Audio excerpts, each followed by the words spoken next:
Welcome back to the Coach Cardoso Show. We're going to continue part 2 interview with Christian Wilkerson. Anything else that you want to tell me that could help me in my wellness journey? Mm-hmm. I mean, I used to think that you just work out Yeah. and eat Mm-hmm. and work out and eat Mm-hmm. until I started doing rest and recoveries and those kind of things. That's a fact, man. I think just meditation being like a big thing for me. I always advocate people to do that 10-day silent meditation retreat. I know that's something that's pretty intense in terms of like 10 days of silence and 8 to 10 hours of meditation per day. But I mean, once you come out on the other side of that experience, your life has just changed forever, and just the feeling of, being surrounded by people, because it's separated from men and women, but we all come together to meditate in the meditation hall. But to really experience that, and then come out, as I said, on the other side with those same exact people that you just like really, you fought with, and you fought against yourself and your mind and the different, levels of procrastination and levels of weakness you kind of push through to see the other side, and, sharing that experience of like climbing to the summit metaphorically, that's one of like the best days of my life, honestly, is that 11th day where we all go into the cafeteria and we're talking for the first time in 10 days. And we're just like, man, like, it's so trippy and somewhat mystical to hear your own voice after 10 days, Some people, I've seen some people, it's a little bit too intense that they have to like, go back or, go home a little bit early just so they can really internalize everything that just happened to them. But that's always my recommendation, man. I feel as if, I can say doing these different things outside of yourself, like psychedelics or cryo and cold and stuff like that. But in my experience, those only led to temporary things that provide you some relief, but it's not lasting. You know what I mean? And I feel as if for me, that has been my experience. It gives me that relief. It gives me that benefit, but my soul is still wanting more or desiring more after that.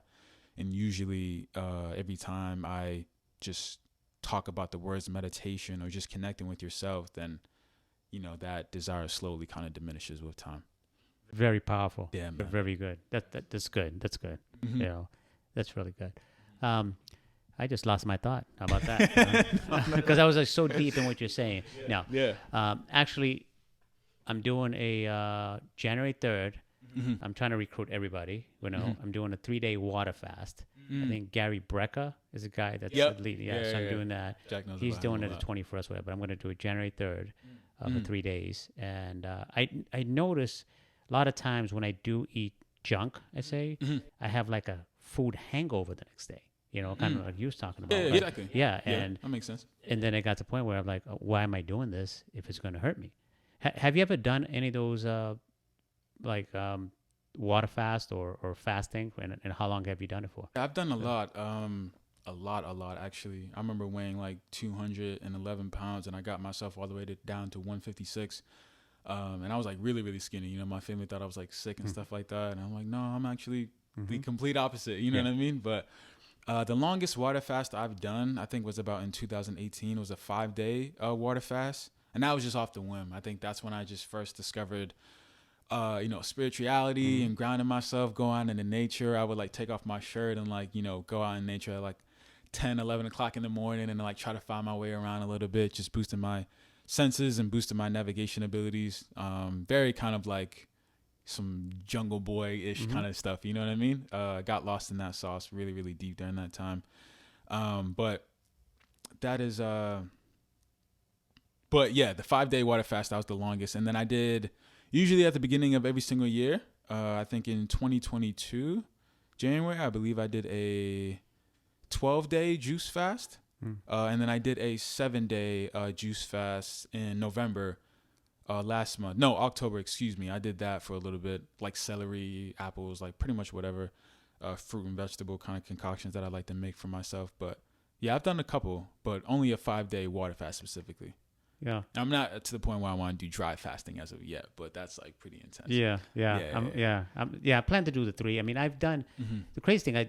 I've intermittent fasting. Like usually I'll eat at 7 p.m. and sometimes I don't eat until the next day at 5, 6 o'clock. Exactly. The crazy thing is people are like, aren't you passing out or anything? It's a total opposite.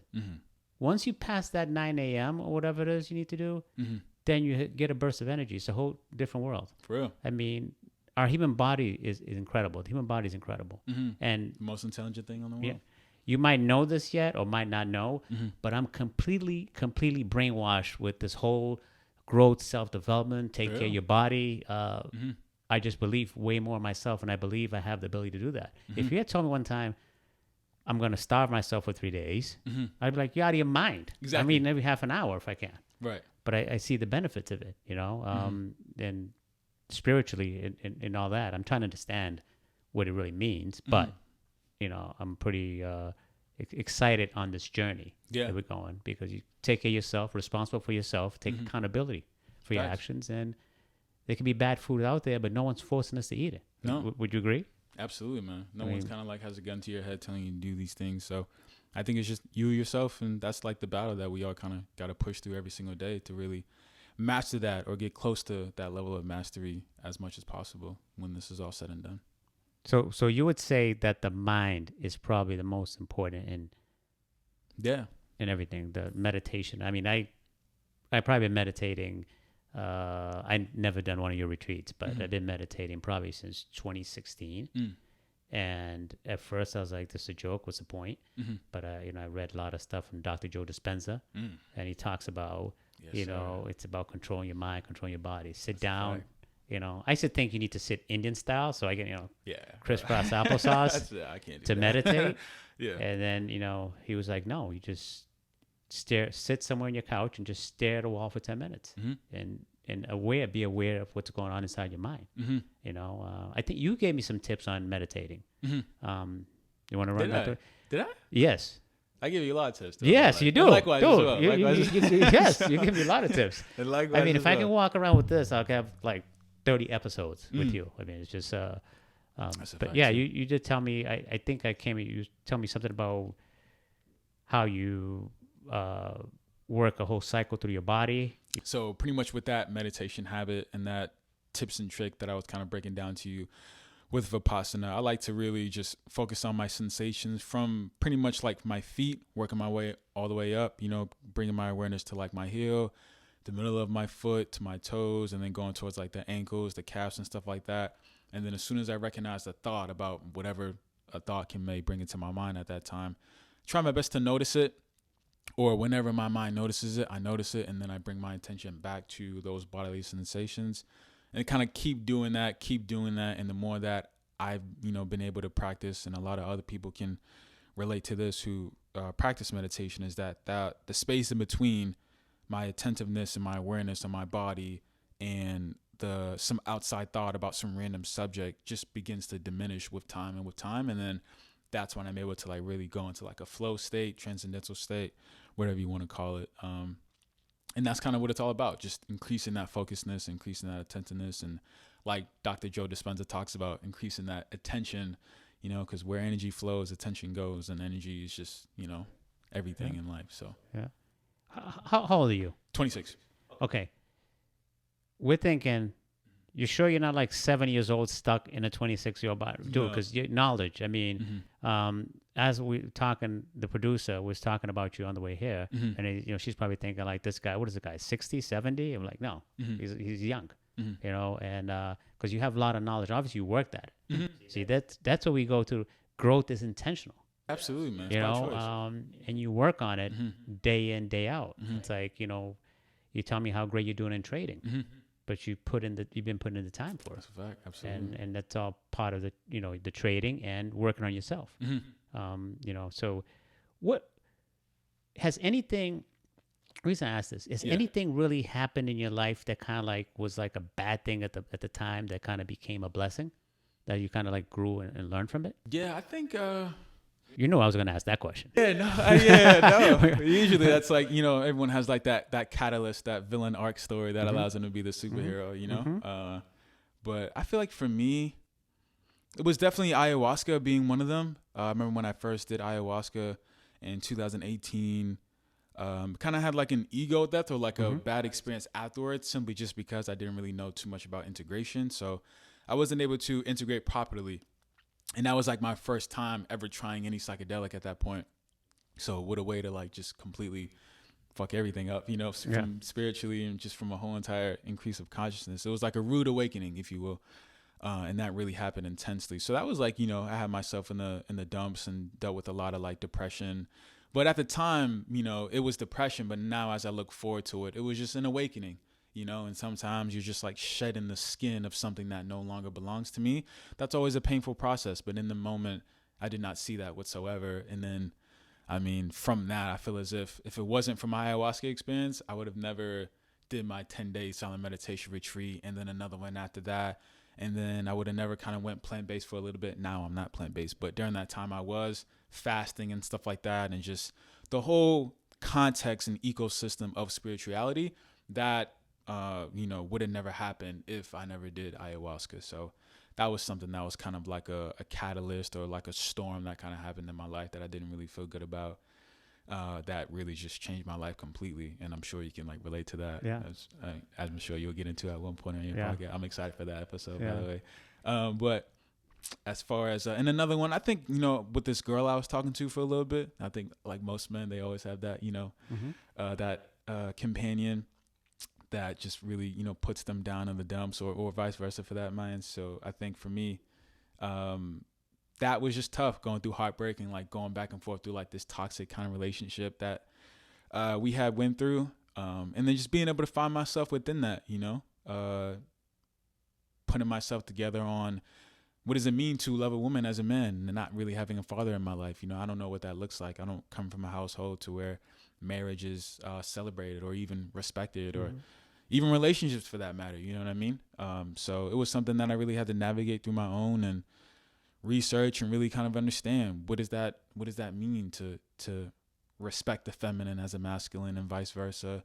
What does that mean to forgive? What does that mean to be understanding, deeply understanding, to feel hurt by what this person did, but being able to take a step back and say, why did this person did this, just so I can understand who this person is, and realizing that her actions had nothing to do with me. It was just because she dealt with some things in the past, either from her upbringing and stuff like that, that's just in her life. So that was also just a big catalyst for me that allowed me to figure out or understand, and it's still very much something I'm understanding now, is what love is, what love means to me, and how to share that love with someone else. And thankfully, I'm with a very special lady right now in my life, and I've been able to do that pretty successfully. So, nice. Yeah.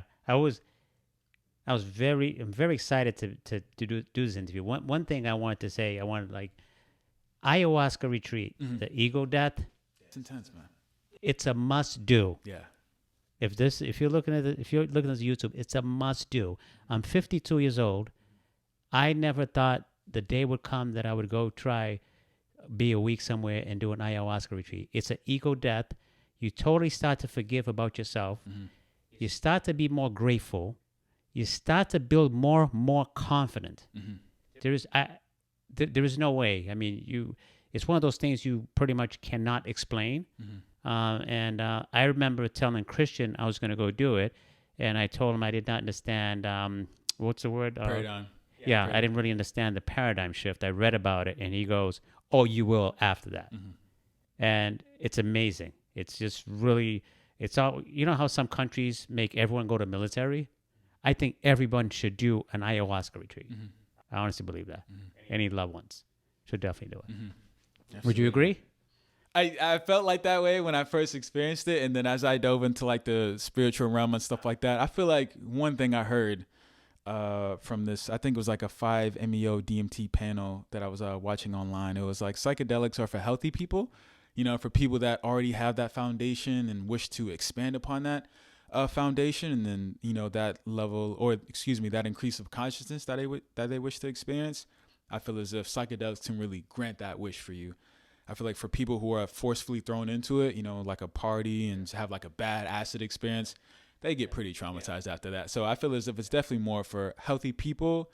And when you're ready for it, usually it will come to you for sure. Well, I did it in what's called a controlled environment. Yes. Yeah. Exactly. And the amazing thing is that there's probably 40 people there or something. We formed a brotherhood within a week. It's crazy because we still keep in touch like we knew each other forever. Yeah. It's kind of the weirdest thing, but for you, obviously, you know it's not weird because you experienced it and you've That's been the way to that life silent should be. meditation retreats, and these are all things that I know these things have a bad name when we're growing up. Yeah. When I was, anyways. Yeah. But just the courage to be out in the wilderness with people you really kind of don't know, one or two of them, changed my whole perspective on life. Less whining in my life about different things, yeah. So that's definitely helps. Anything else that you think is great to do as far as to build yourself up or growth or spiritual or however you want to call it? Yeah, I feel as if I think last year in 2022, when I kind of really just looked at everything that I learned that year and all my experiences and looking at all my different journal entries, I feel like it was the word community stuck out more than anything. And I feel as if growing up very independent, just again, really by myself. And I found a lot of pride in being like the lone wolf kind of thing. You know what I mean? If I can do it by myself, then I'm strong and I'm all this stuff, but it's really the quote of, if you wish to go fast, go alone. If you wish to go far, then go together, that kind of thing. And that was really the theme for me, last year. And I feel as if having a mastermind, I'm friends with an employee that used to work here, Will. Shout out to you, Will, if you're listening. We built up a friendship with him working here, and thankfully we were able to, keep that friendship maintained. And then another gentleman that's also a part of the mastermind group. And then just every single Sunday or Saturday, we'll just talk about our goals, talk about our week. And if there's anything that we would like to improve upon, if there's anything that, we're just super grateful, any highlights that kind of happened throughout the week, and really maintaining that. And I think we started in February of 2022 and then still keeping it going up until December of 2023. So, that's something that I would just really advocate for people is to, find people that you can trust, build a community, a tribe of people that you don't got to be best friends with them. But I think if you're willing to express some levels of vulnerability, and really just putting your stuff out there to be like, man, this is what I'm about. And if you can just share ideas within each other, and then that bond will then grow with time. And then, you'll be surprised what you have at the end of it, which is just, in my case, a great brotherhood, a great community of people that we can just express ourselves fully to and just really just get after life and not feeling so alone at the end of the day, which I feel as if no one should feel. Yeah, it's funny you say that, because when I was first planning to go to the ayahuasca retreat, I spoke to you about it, and I had no idea what it meant. Yeah. Like I just that was ayahuasca retreat. But what I realized, I'm like, do I really want to go sit there and be around people I don't know for like a week? I remember you saying that. Yeah. Somebody told me everyone's a stranger when you first meet them. And I'm a big fan of Jim Rome. When he talks about tear down the wall, the same wall you put up to block out the bad blocks out the good. So I started to change my whole mind around about, okay, different types of friends, different groups, and to learn. And I'm so glad that I did that, because I've developed friendships with people that were strangers until I met them. So that's kind of it's an awesome day. It's important, man. I think at the time when I was like, heavily putting myself out there in the dating world, I think that was one of my pickup lines. I was like, I don't like the fact that we're strangers. What's your name? Just being able to really just be strangers. And, it's just like, okay, we are strangers. Yeah. Let's just like put that out there. But it's also like, how can we not be strangers and build something together, potentially, but let's just start with the first date. Yes, I love it. Yeah. I love it. So, I think when I told you that, I did tell you that, and you was like, "Yeah, this is my pickup line," and I was like, "I'll remember to use it," but I forgot until right now. Right. Well, we spoke about investments in trading, right? What do you think about crypto? I think crypto, I appreciate it in terms of its volatility and its utility as well. But I'm a big fan in terms of like the crypto space. I feel like now you see like, Grayscale and all these different large corporations are wanting to create like an ETF for Bitcoin. So in terms of, its price point, I mean, I think we all seen it when it was at 16,000, and now I think it's like a little bit over 42,400 as of right now. So I'm excited for the growth. You know what I mean? I feel as if it's something that a lot of people shunned upon, and then now to see it explode, and then potentially, I think a lot of people are predicting Bitcoin to at least be like, over 100,000, like career highs within the next year. So I'm excited for that. I've been telling people to buy Bitcoin since June, and I think it was at maybe 32, maybe 28 between that range, and now it's at 42. So I'm gonna keep saying it. Yeah, just buy Bitcoin for sure. I'm a big fan of crypto. Not that maybe I might not understand it a lot, but it's I just feel like it's one of those things that we're in the right place to jump into something that's going to grow. Absolutely. I know there's a lot of inconsistencies with that, with what people think about it. Exactly. I look at crypto. I know it's going to solve a lot of problems. Or I think it is, anyways. Exactly. But truth of the matter, I got into crypto to make money. Right. I'm not gonna lie about it. Yeah, same way. So that's what it is. Same ways. And I think you see like a lot of like Elizabeth Warren and many people. I believe Gensler, I think his name is, or something like that, from the SEC, I believe. You want to have like some kind of crackdown on crypto, and I think you see like the big names like FTX and that whole entire scam, and I believe one of the CEOs, I believe, and I forgot the gentleman's name, but it's like Bit something. I think just got accused of like money laundering and stuff like that. So they can be like a lot of, negatives that people can kind of like latch onto, like anything in media tends to do. So there's a lot of noise, and I think that creates a lot of uncertainty and a lot of speculation for people getting into the crypto space. They have no idea what it is. And when you hear things like that, that's usually what's brought to the headlines compared to like the actual utility of not just Bitcoin, but all the other altcoins and everything in that regard. XRP, being a big one as well. So I feel as if it's a lot of potential for sure. Thanks, Christian. One more question. What does growth mean to you? What does growth mean to me? I would say growth means to, taking a chapter out of James Clear, Atomic Habits, is just getting 1% better every single day. It doesn't really have to mean, some exponential growth, kind of like Bitcoin in that example, but kind of like some type of growth to where you're better than the person that you were yesterday. Even if it was just something small of like, I did a cold shower for 3 minutes compared to 2 minutes yesterday. That's growth. That's something that, for me, I would put in my gratitude journal without a doubt. So, and I think just being able to see progress, as Tony Robbins would quote, and to paraphrase, is just like, it's not about like the things that you have, like money, happiness, and all those things. All that stuff definitely feels good. I think money does buy happiness without a doubt, for sure. But I think, being able to see progress is true happiness and true fulfillment in life. Being able to see that I am a better person, a better trader, a better human than I was 2 months ago up until now. That's something that I'm forever grateful for. And when I think of growth, that's what I think about. Thank you, Christian Wilkerson. Yes, sir. Appreciate you being here. I definitely appreciate you being here. And thank you, audience. Thank y'all. Come grow with us. Absolutely.